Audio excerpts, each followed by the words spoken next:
Hello, welcome to our revenue recognition supplement for software companies. In this supplement, we will go through an example of accounting for a license renewal option in accordance with the new revenue recognition standards found in ASC 606 and IFRS 15. My name is Mark Fagan, and I will be taking you through the exercise. I am a consulting and audit partner with Citrin Cooperman and managing partner of our Norwalk office. I'm also responsible for our relationship with Moore Stephens, our international affiliation, who co-presented the software webinar.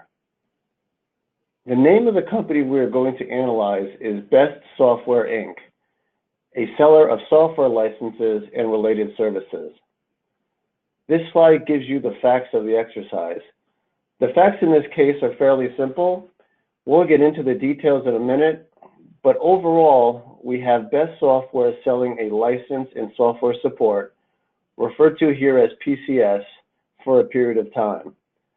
But first, let's talk about a little bit of background and a refresher on the new rules.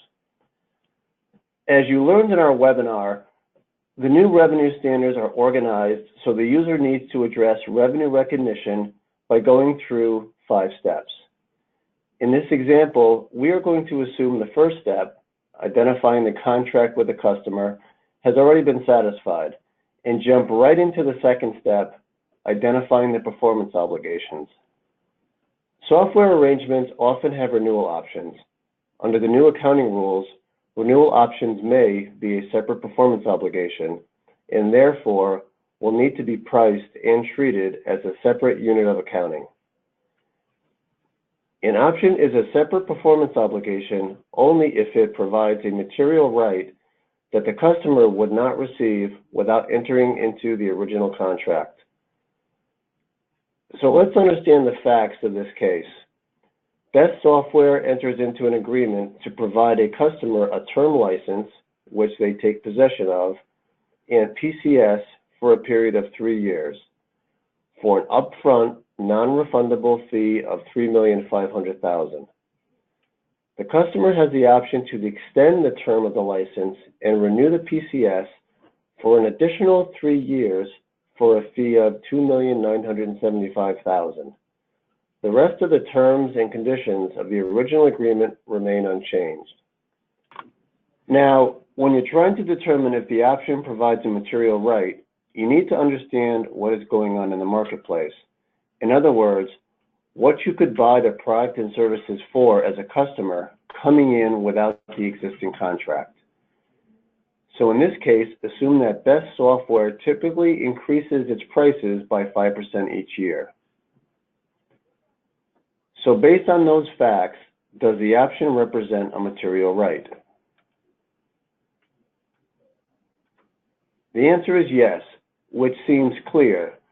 The option is worth $525,000 before calculating in the 5% annual price increases that new customers would have to pay.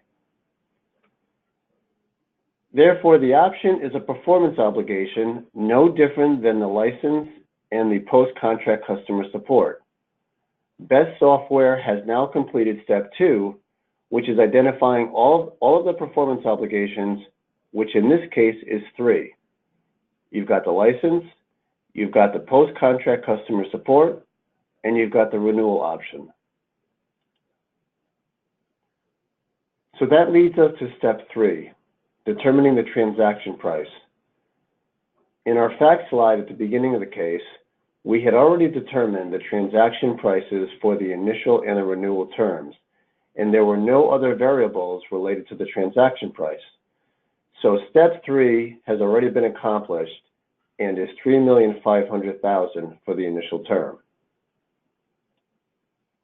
So moving on to step 4, which is to allocate the transaction price to the performance obligations.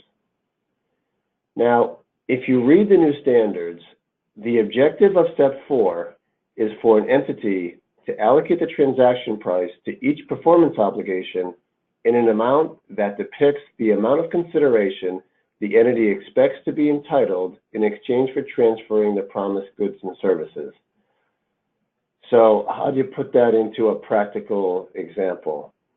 One thing you should note is that the old rules were very strict when it comes to this component of allocating the transaction price.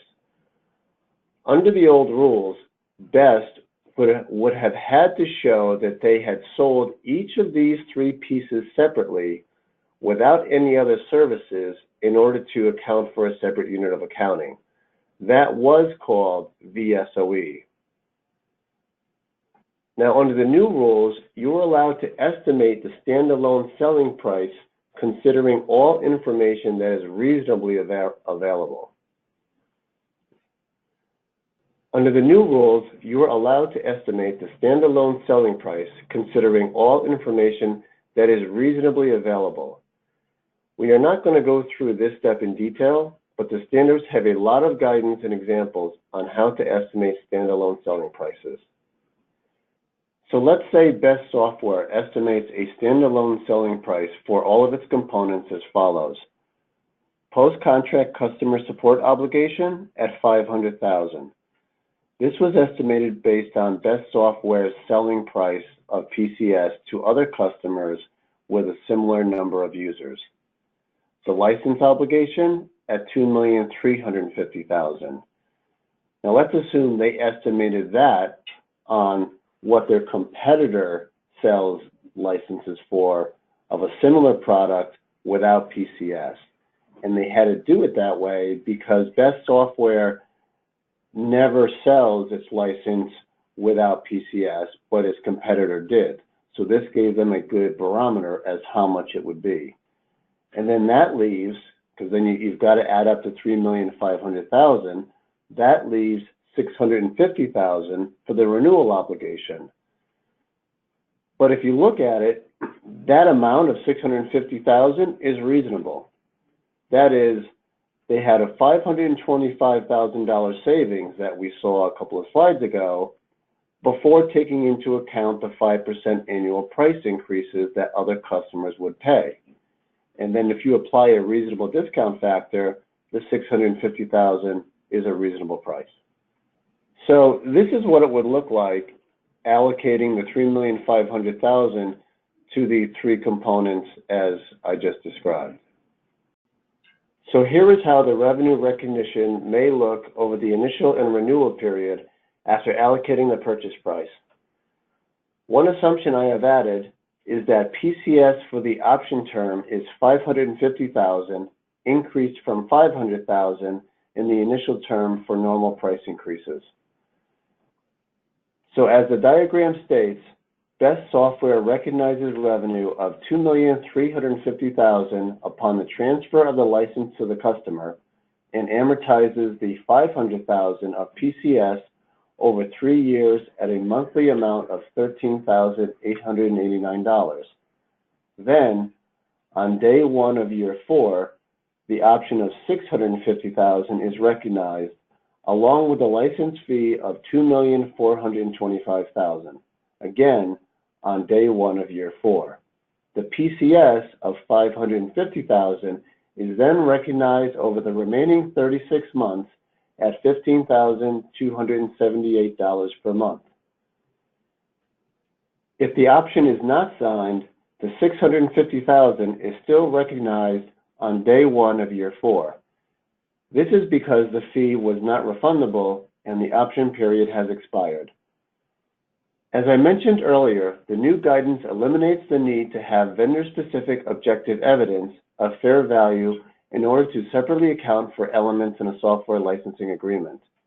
As a result, in our example, under the old rules, there was a high probability that the revenue recognition related to the initial term of $2,350,000 for the license would not have been recognized until the date the option had expired. That's because it was unlikely that Best Software had vendor-specific objective evidence of the fair value on the option. The new guidance allows the entity to use other, less strict methods to estimate fair value. This often results in earlier revenue recognition for software companies. Well, I hope this was helpful. If you have any questions, don't hesitate to contact me or our other revenue recognition experts listed on our webpage.